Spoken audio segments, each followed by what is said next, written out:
So, Chief of Navy, as the capability manager between yourself and the head of naval capability, you would normally be the requirements sponsor for a procurement? Senator, that's correct.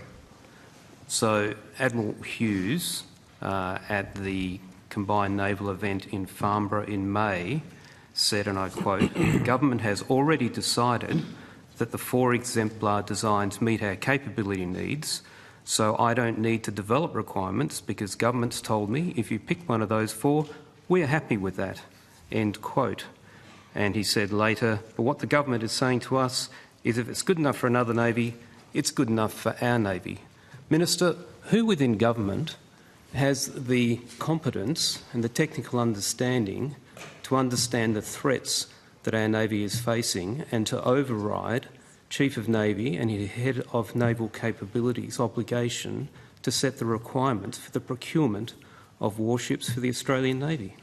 Senator Fawcett, I don't accept your characterisation of override.